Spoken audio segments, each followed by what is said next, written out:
are, so they're not very technical things, but they're kind of normal, everyday kind of housekeeping things that you should be doing with your website, especially if you're loading up new content. A lot of you are now doing blogging on a regular basis, which is brilliant. It's exactly what you should be doing.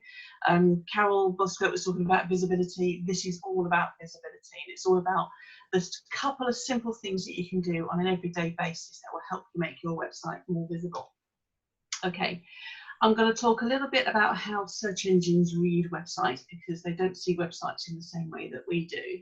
The two things I'm going to be talking about in terms of the housekeeping things is about image tagging and meta tagging.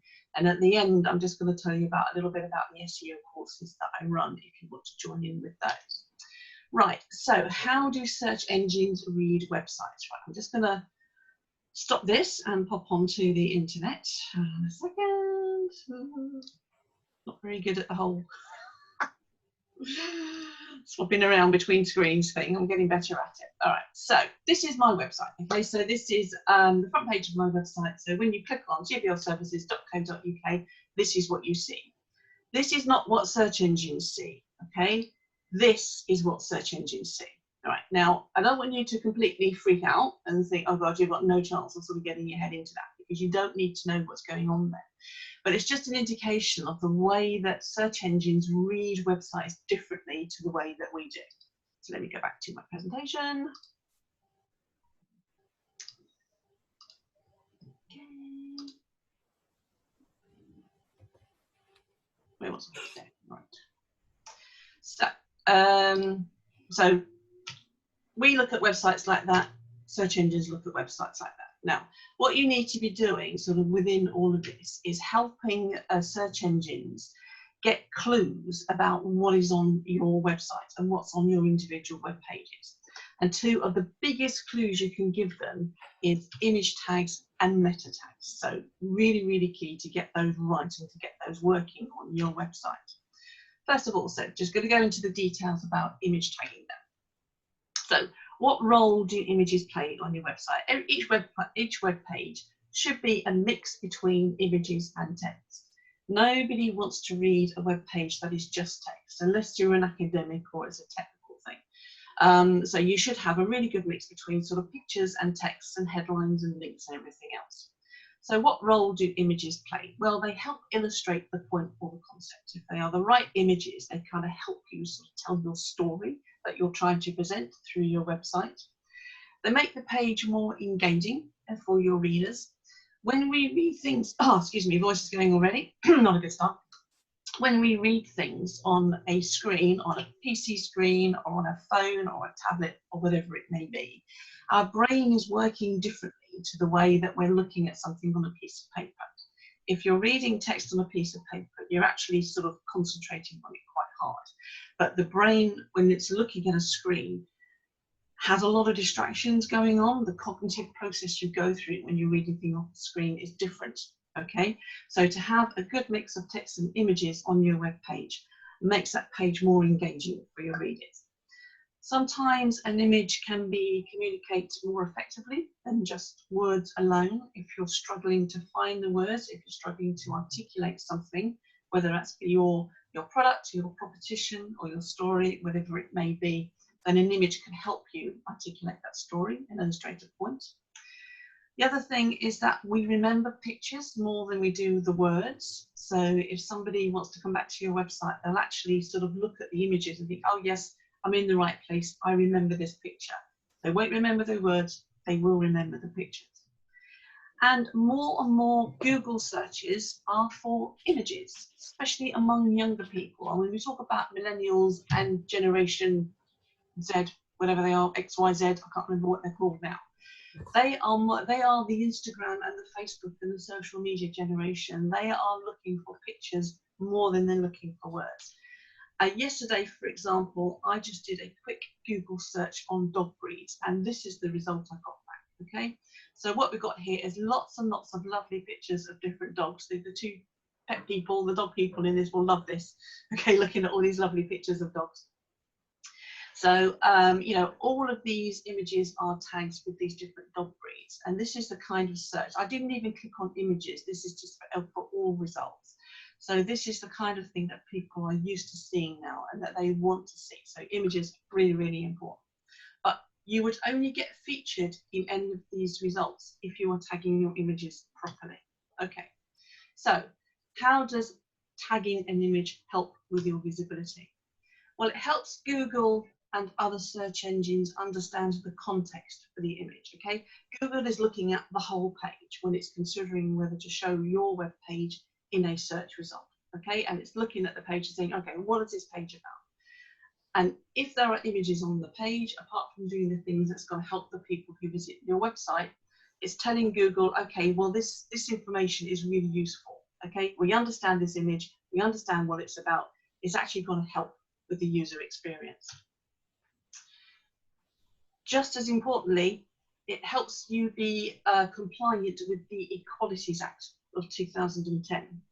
What the Equalities Act says is that you are obligated as a website owner to make your website accessible to people with disabilities. Now, it's not enforced in the UK, it certainly is enforced in other countries of the world, the US, for example. If you don't have an accessible website, you can find yourself in serious difficulties. But basically, anyone visiting your website who is using a screen reader needs to understand what is in that image. So that's, you know, an equally important reason why that image should be tagged. So it all contributes to the user experience, and Google prefers websites that provide a better user experience. There are some big changes coming down the line from Google next year. Apart from looking at sort of the, you know, the technical aspects of your website, they are going to be looking for a better user experience, and they are going to give priority to websites who provide that user experience. Another reason to make sure that you use image tagging on a regular basis. And it's also a good reason to use your keywords. If you don't know what keywords are, you need to come on one of my courses and find out, and I will explain it to you what keywords are all about. So here's a real life example. Back in March, beginning of March, which kind of feels like a bit of a lifetime ago, doesn't it? I don't know about you. But back in the beginning of March, we took over a website and we're running the SEO for this website. And we noticed that the image tagging on the website wasn't really kind of, you know, sort of up to scratch. So we spent a concerted effort. We went through every single image on the website and we did the proper image tagging for them. It was optimized, we used keywords, we used proper descriptions. This is the difference it made within a very short space of time. We took over the website around about here, around about the end of February. We spent a little bit of time about here, just tagging the images. And this is the page impressions, okay? So this is the number of times this website appeared in search results since we did the image tagging, which is better than 100% improvement in their visibility. And their average position then was about 64, is actually down in the low 50s now. So it's actually, you know, the more that we're doing with their SEO, the better their visibility is getting. So that is a real life example. At the time we did this, we didn't make any other major changes on the site at all. We went back in and did some more a bit later on, but we noticed this big change in their visibility just through doing the image tagging on the website. They had hundreds of images, they weren't tagged properly. At this point, they were helped with their visibility. Okay, different types of image tagging, depending on the platform that your website is on, whether it's WordPress or Squarespace or Wix or whatever it is, there's different types of ways that image tagging is described. But all websites pretty much talk about alt text, okay?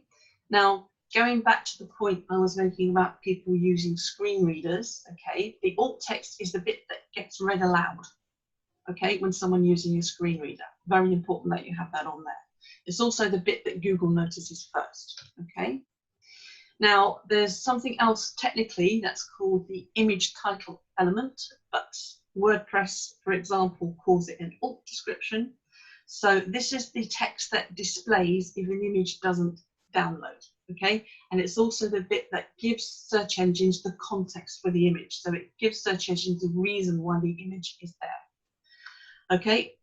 People quite often will disable image downloads on their browsers, especially if they're using a mobile device, which is more than half of all searches at the moment, people using mobile devices. Okay, but also if they've got a very slow broadband, for example, they haven't spoken to anyone at Utility Warehouse, so they need to sort that out.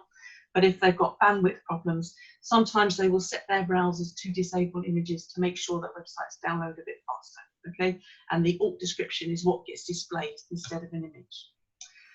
Sometimes you only get one tag type in Squarespace, for example, I know, and in Shopify, for example, which is an e-com platform. You don't get an alt text and a separate alt description. You only get one opportunity, so you kind of have to combine the two.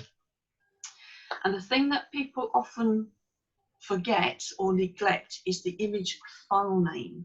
That is the first thing that search engines see.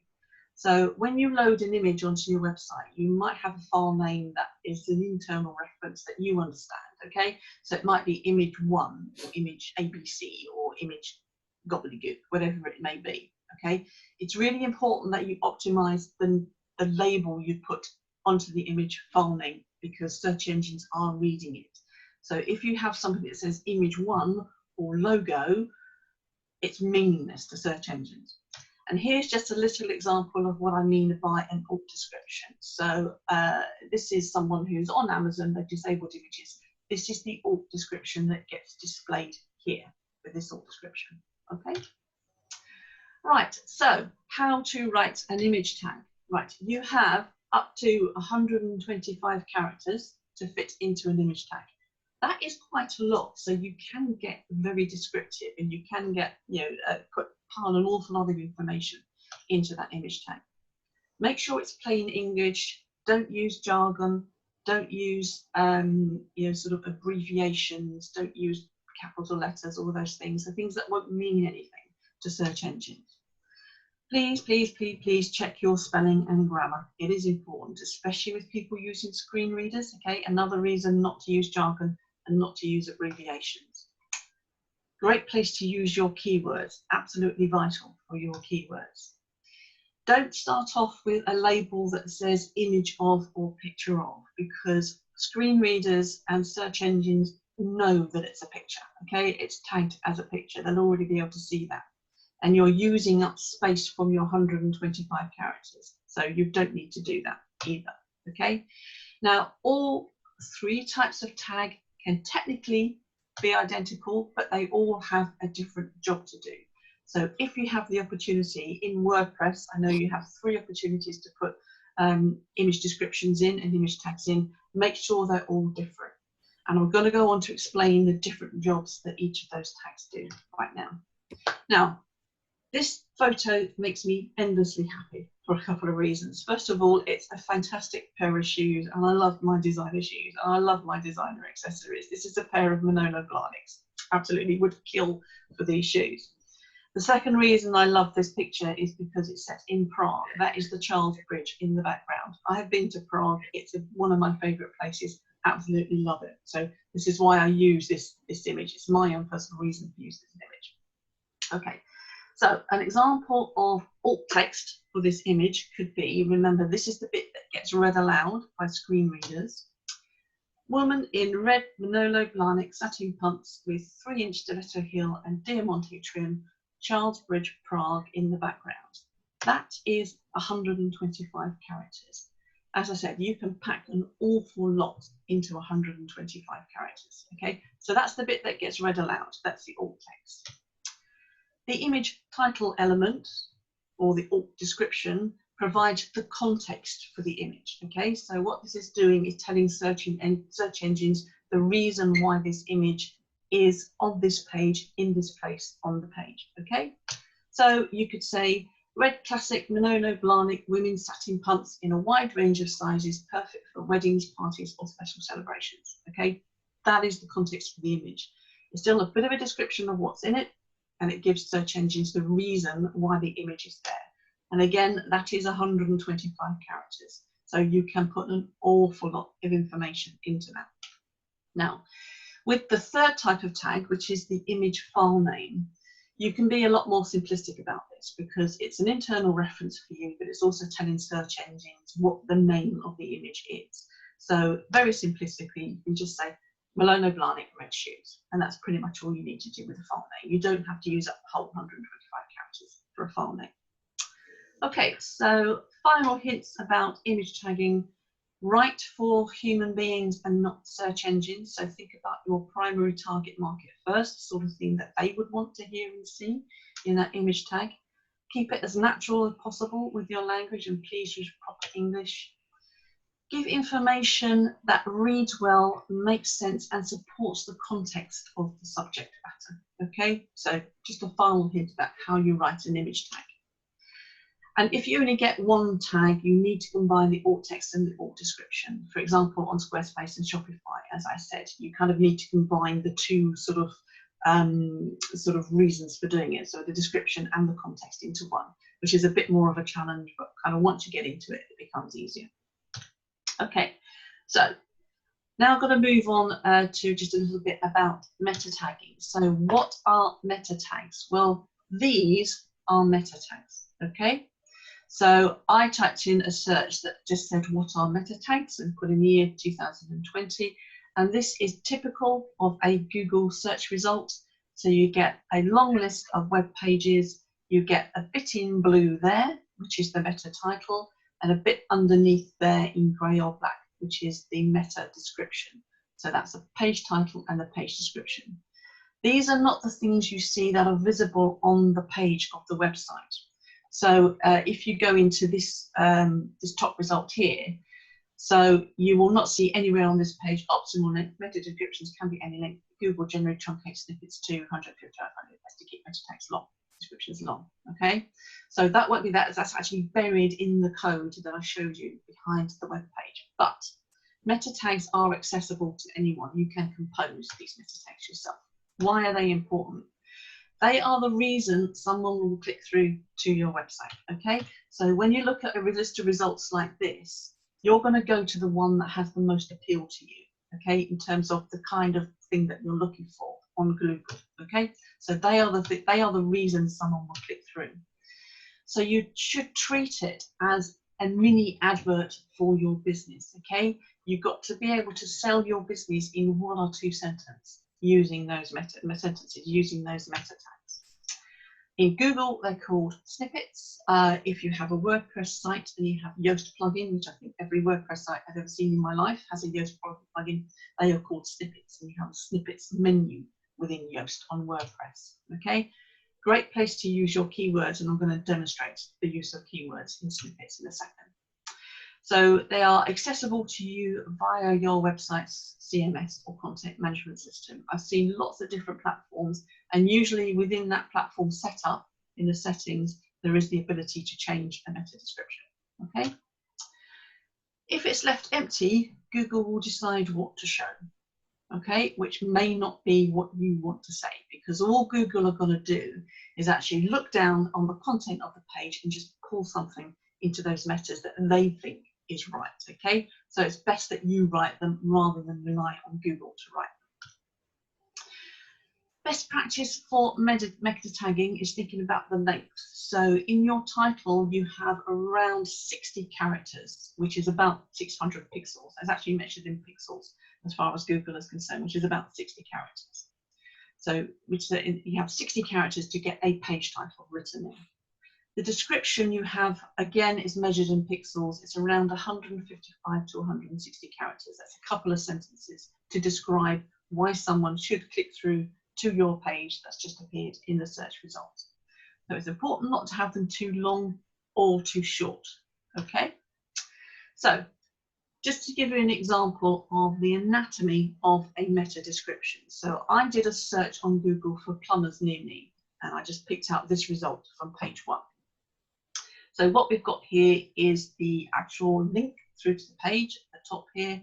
So I'm just going to explain to you and sort of break down for you why I think this is a good use of metas. First of all, it's both the description and the title are within the character limits, okay? Fit very, very neatly within. The title uses the brand name and the location. I'm sitting in Hemel Hempstead. I search plumbers near me. Google knows that I'm sitting in Hemel Hempstead because Google tends to know everything. So it's just pulled up a list of plumbers that are in Hemel Hempstead. And I can see straight away that these guys are located in Hemel Hempstead. Good, ticking the box, okay?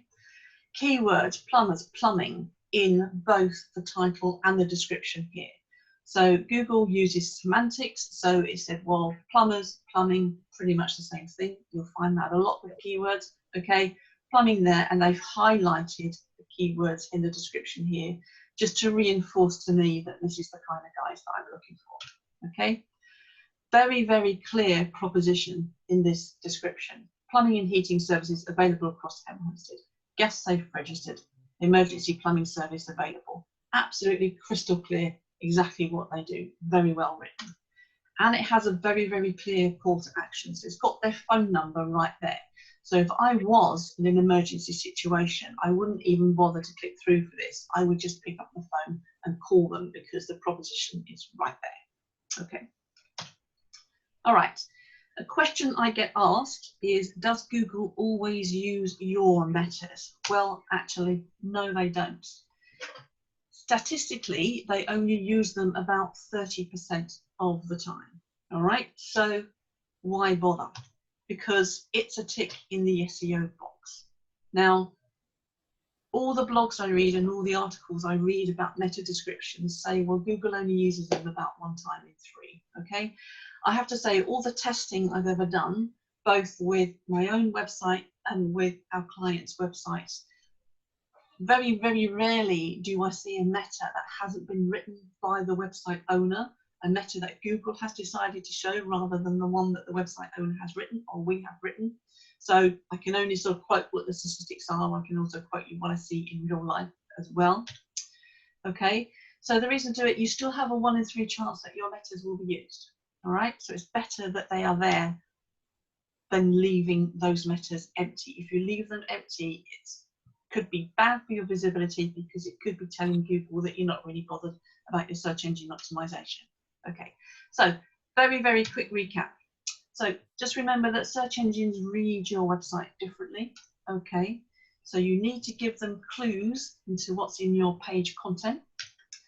So the image tagging you need to consider is the alt text, the image title element or alt description, and the image file name. The meta tagging you need to do is your page title and your page description, which is accessible through your content management system on your website. It's better to have them than to leave them empty or ambiguous, you know, sort of fairly meaningless. Always, always add alt text to an image if you are asked to, especially on social media. I've noticed, for example, on LinkedIn, when you put a post on LinkedIn and you add an image, it always asks you to place alt text into that image. Always, always use it. It is much better for your visibility to do that. Okay. And just to close then, just to say that I do bite-sized SEO training. I do 1 hour one-to-one training via Zoom. There's 5 modules to choose from: technical SEO, link building, keywords. I've talked about keywords a lot today. I actually do individual training on meta, on image tagging as well. And I also do a module on local SEO and Google My Business. The modules are £80. It includes all the materials and access to the SEO audit tools as well. There's a link there to book through or just message me. And that is it. So